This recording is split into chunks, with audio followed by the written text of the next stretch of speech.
So how was your off season this year? How was it maybe a little bit different than last year? Had a great off season. Spent a lot of time at home, a lot of time with family.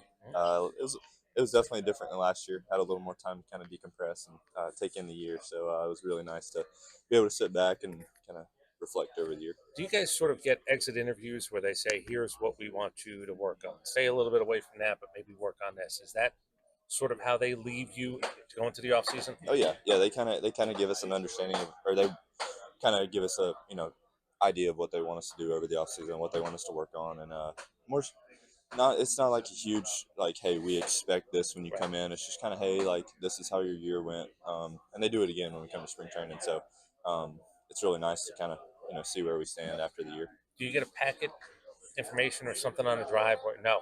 Not really. It's they call it one pagers, so Okay. it's pretty short, simple, cut to the point. They don't want to they don't want to Yeah. overwhelm us with information. We're going in the off season. They kind of want us to enjoy our little break and spend some time with family and spend some time off. So Good. So I will tell you how old I am. West Palm Beach, two spring training facilities go for the Braves. You basically walked over a chain link fence and you were in the building. I don't think anybody had any of this stuff. But the bullpens, there was no technology. There was a mound of dirt, home plate, pitcher, catcher, and maybe a pitching coach. yeah, I watched you guys the other day. yeah.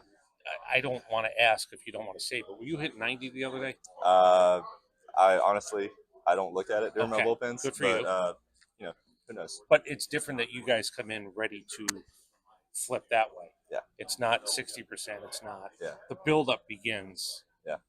Build right up. out there. The build up is you start earlier, late in the off season, I guess, leading up to spring training. And then spring training is that's your build up. You're preparing for the season, and there's a lot of boxes you have to check, a lot of things you have to get ready for, and they do a really good job with that in spring training, especially using the technology and Yeah. everything that you see out there in our bullpens. There's a lot of information that goes into it. Well, it took them 35 minutes to set up the technology. There's more.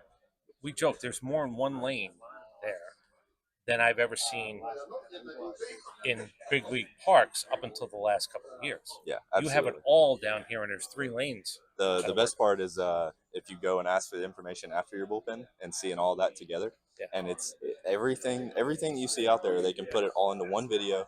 It's all on the same screen, and they can explain it to you. It's unbelievable, but it's so helpful. I mean, you can ask for anything, and they can pull it up within seconds.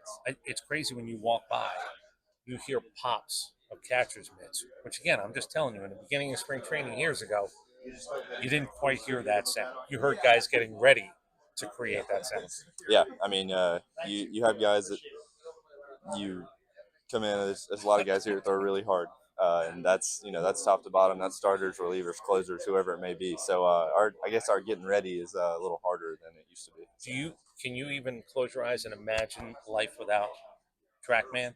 Oh yeah, I spend my off seasons without it. I don't Okay. throw into it at all during my off season. So So, but you've sort of grown up the ascension to getting drafted and everything. You've grown up in the era yeah, of this information. yes sir. Yeah, so in high school I didn't have any of it. I didn't know what it was, and then I get to college and we didn't really have it my first year of college.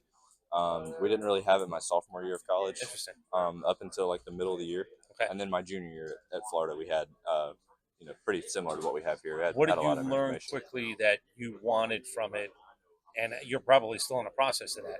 What do I want from it? What can I actually say? I don't need that. Yeah, I mean, I was pretty big on pitch metrics. I still am big on pitch Uh-huh. metrics. But I think you learn a lot about ball flight, and so how the way the ball comes out of your hand, the way the ball tracks to the plate, the way your metrics play into that, and you learn what pitches work really well Uh-huh. against certain hitters. You learn what pitches work really well in certain counts. So that's big for me. Is breaking it up into counts, Okay. seeing pitch metrics in certain counts, seeing what pitches work in counts, and that's really easy to do with all this tech that we have Yeah. these days. You can break it down by You count. don't want to, though, get caught up in such a routine that their educated guess is better because you've fallen into the trap of I throw this 0-1, I throw this 2-1. So that's the other part that I Yeah. think informationally you guys have maybe a little bit of an advantage if you can change up on guys. Yeah, exactly. You can actually see your patterns. You can see Right. what you do most in those counts into certain hitters. So you can kind of game plan a little better with that stuff. All right, last thing, automated strike zone. Mhm. Did you have it down in the minors? I had it in AAA. Yeah, we Triple had A. it in So AAA last year. what do you think? The challenge system. I think a lot of people will say something similar. The challenge system. We're kind of for it. it makes sense. It keeps the human aspect of the game, kind of gives you a chance to, you know, Right or wrong? right or wrong. Yeah, I guess you could say, but I think it'll be good. Do you like the idea though that that human element is sort of taken out of it pitch to pitch, where if an umpire is consistent, if he's up high, as long as he stays there, I pitch to that. If he's here in and out, Yeah, I, as an old guy, maybe just go, oh, I like the element of I'm going to take 2 extra inches yeah, and I'm going to get it today. yeah.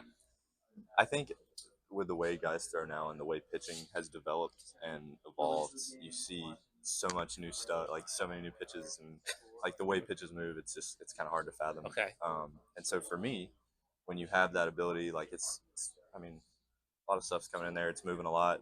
Fastballs are reaching peak velocities, and umpires are having a little harder time. So you seeing want it. to strike. If you throw a strike, you want to strike. Yeah, I mean, you kind of want it. You love the human element, and it makes baseball what it is. I will say that. But it kind of gives you a chance to, gives the umpire a chance, I guess, to say to correct himself, and to, it makes them better, makes us better, and all around. What about the idea of guys take more? It Do you is true. Okay, Yeah, it it's is. very true. Yeah, Okay. and it was a big deal in AAA last year. It's getting ahead and staying ahead Yeah. because you see it, and you see lineups that, especially for me. I mean, for a guy that has a swing and miss pitch Yep. that stays out of the zone Yep. a lot, they're gonna take that pitch, and so you have to find something else that's gonna stay in the zone and get ahead of hitters. Perfect. Appreciate it. Really appreciate it.